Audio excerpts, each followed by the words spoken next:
My father's a minister, so I've spent my whole life wandering around old churches and graveyards during the week when no one's around. I've always enjoyed it, and when you think about it, it must have been so obvious that I was going to turn out to be an explorer, that I would be drawn to old buildings. When I was in grade school, my courage was impregnable. The church my dad was serving was massive.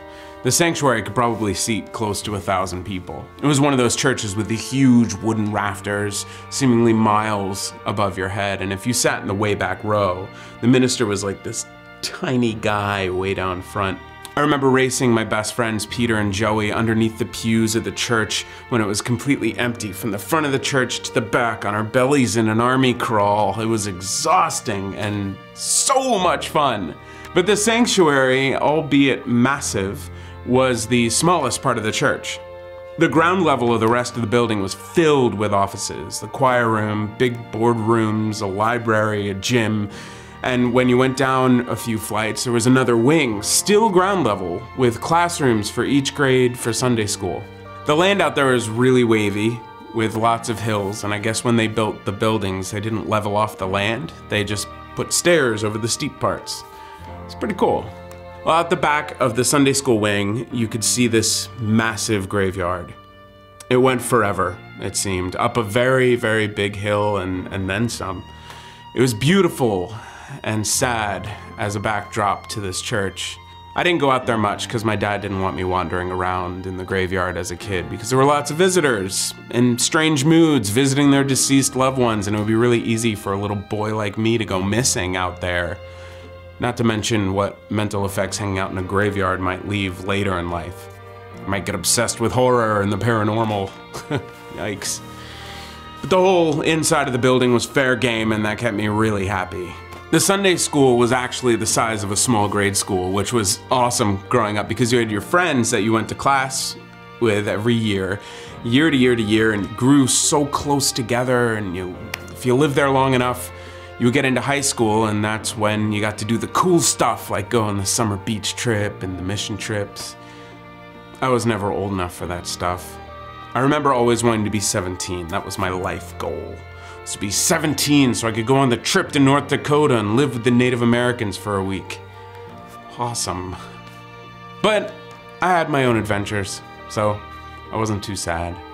Being 10 wasn't bad because I knew I would get to be 17 one day, and when that day came, I would finally be happy. I didn't spend much time messing around in the Sunday school classrooms. Yeah, they had some cool toys and stuff to play with and do, like you make artwork, and that was fine sometimes. But where I got my real kicks was the basement. As large as this place was on ground level, it was equally as big underground, but 1,000,000 times cooler. The basement was a maze of hallways and rooms. There were no windows and no doors outside. Even in broad daylight, it was pitch black once you left the stairwell. When you got to the bottom of the stairs, there was this large room to the left that was the high schoolers' room. It was 4 times the size of any of the other classrooms, and it was filled with old couches and chairs that the congregation members had donated over the years. The walls were painted with handprints and sponges in all different colors. It was very 60s. Straight ahead from the stairs was a series of rooms all connected to each other, and when you made it out the other side, it would end up bringing you up a flight of stairs and then down this secret hallway. One length of the hallway brought you to a great hall, but halfway down you could turn right and it would lead you to the opposite stairwell from which you came, the back stairwell that led up to the church office. I remember that secret hallway was the first time I realized I had feelings for girls. I was going to 6th grade and we were moving away, and Chrissy hugged me and said she was going to miss me, and I thought, what is this feeling on my heart? Yeah, I never saw her again. If you went back through the dark hallway to where you started, you would pass 8 or so classrooms along the way. But if you went into the Great Hall, well, that's where my story gets interesting. The Great Hall was close to the same size as the sanctuary, and it was directly under it. It had cellar windows, those rectangular, small windows up the top to let light in, so although it was dim with the lights off, you could still see. After church and during special events, they would serve food there, have dinners, big vacation Bible school programs. And at the back of this great hall was this door that the adults called the dungeon. And kids weren't allowed to go in there. And none of us would really dare to. Every Sunday we would taunt each other to go in when no one was looking, but no one would ever do it. Now, I had peeked in before, once when it was open, and I remember it being dark and filthy. The whole building was linoleum floors, squeaky clean, white painted cement walls, but the dungeon was dirt brown, almost as if it had been carved out of the earth, like a tomb. That's all I remembered about it as I approached the door that night, with my heart beating in my throat. Panicked. Afraid. But feeling strong. I wanted to be the cool kid with the rumors to spread. I wanted to tell everyone the legend of the dungeon and not just be a scared little kid like everybody else. So I moved forward, forcing myself to stand strong in front of the big wooden door. I will not be afraid. I will not be afraid. I will not be afraid. But I was very afraid. And the door was old, beat up, and severely out of place. I looked around me, taking in the great hall and all of its shiny white glory for what could be the last time. Had I been older, I might have been thinking about how almost comically out of place this door was. How could it be that in the hundreds of years that this building has been here, none of the caretakers, or the ministers, or the congregation members had ever replaced the door, or boarded it up, or even locked it? But no. My 10-year-old brain could only think of one thing. Be the hero. Do it. And so, with a deep breath, I grabbed the knob on the big old door to the dungeon, and I turned it ever so slightly.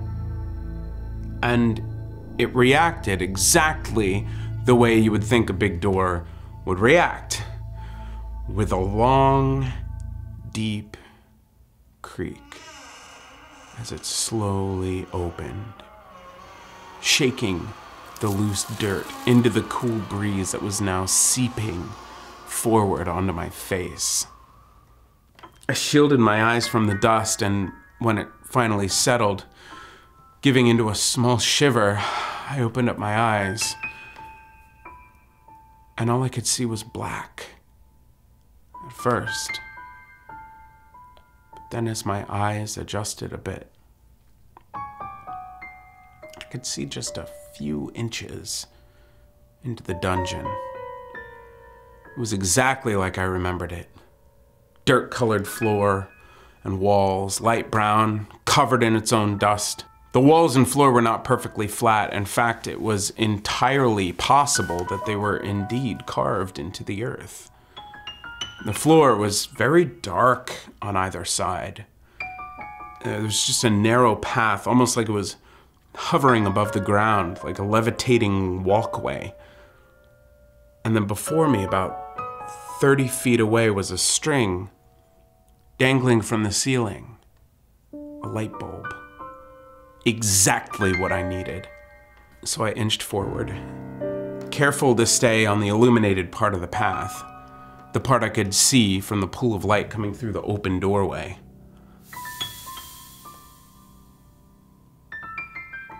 It was so cold in here, and so dark.